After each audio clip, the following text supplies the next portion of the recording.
खुलुमबाय स्टुडियोआव दं आं उदांस्रि मोसाहारि। BSNL गोदान 4G सिबिथाया एयारटेल जिअ आरो भडाफोनखौ फेर फाथिदों। रतन टाटाया बे हाबायाव BSNL खौ हेफाजाब होदों। BSNL आरो टाटानि गेजेराव 15,000 कौटि रांनि गोरोबथा।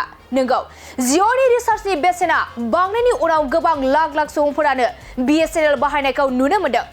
बेनिखायनो BSNL आ एयारटेल जिअ आरो भडाफोनखौ फेर फाथिदों आरो गामि BSNL टावारखौ गायसननाय जागोन होनना मिथिनो मोननाय जादों। बेनि गेजेराव BSNL आ गासै हादराव गोजौ गुन गोनां 4G सिबिथाय होगोन।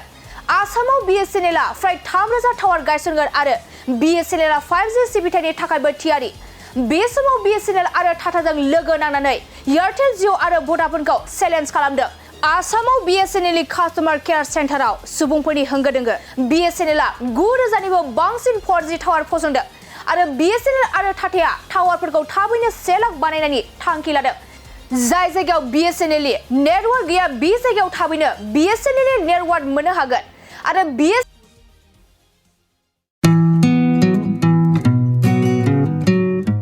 मोनसे फोसावथाय नोंथांमोननि थाखाय मोनसे गोजोनथाव खौरां लानानै फैदों।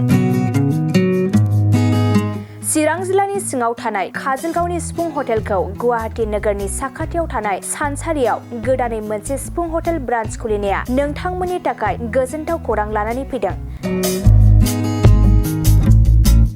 नोंथाङाबो जुदि गुवाहाटीयाव थायोब्ला एबा गुवाहाटी नोगोराव दावबायहैनाय समाव बर'नि दोरोङारि ओंख्रिखौ जानो लुबैयोब्ला गुवाहाटी नोगोरनि साखाथियाव थानाय सानसारियाव गोदानै बेखेवनाय सिफुं हटेलाव थांनानै जाहैनो हागोन।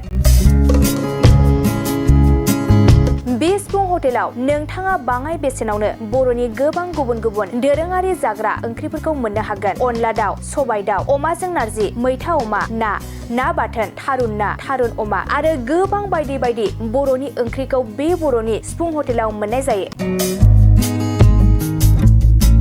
सोरबाफोर जुदि बे सिफुं हटेलाव बर'नि संनाय खावनायखौ जानो थाखाय सिगांग्रो अर्डार हरनोब्ला नैबे 9864747796 9954772037 जानबुं नम्बराव कल खालामनानै बुकिं खालामहरनो हागोन।